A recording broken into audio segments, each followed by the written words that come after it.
G'day, my name's Teacher Clown of Teacher Clown Ukuleles, and if you've got one of these cheap ukuleles, or you've got a lot of these cheap ukuleles, like you're a school teacher and the school's gone and bought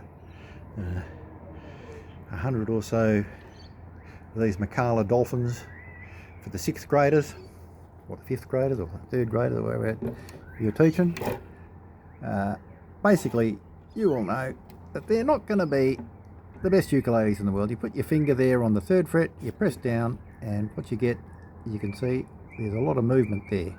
So that space is basically wasted space, because as you can see, if you put your finger on the 1st fret, then the next one up, it's basically the height that we want the nut to be at. We don't want it to be floating up like that. But what they do in the factory, they just bung these plastic things in there and they say be done with it.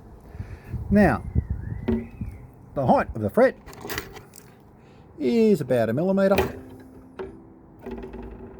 This one's 0.92 coming up. So we need something that'll give us about that height when we stick it on a thing to stop when we're cutting, doing it quickly. Now this is a jigsaw blade. I've done hundreds of ukuleles with just this one, and it is 1.29 millimeters. It's a little bit thicker with the bit of masking tape that I put on it to stop it from scratching the fretboard.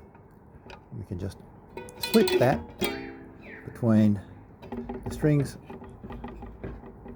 and the fretboard, hold it on with an elastic band, and now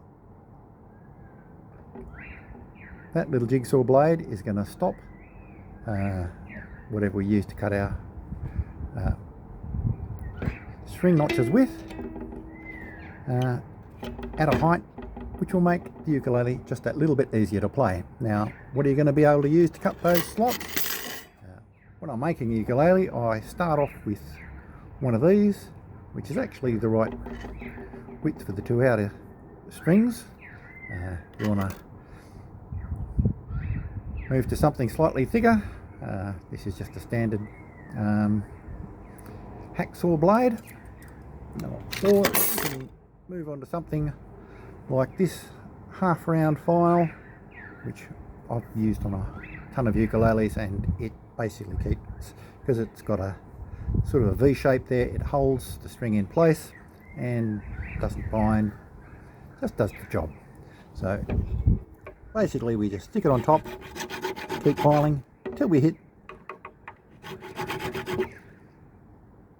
the depth stop, and that's all you have to do. And you put the string back, then next string along, file that one down,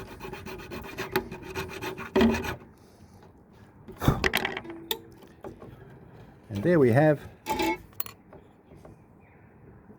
ukulele with a much tighter action, which will make it easier to play and hopefully more tolerable on your ears when you've got a heap of kids trying to play ukulele.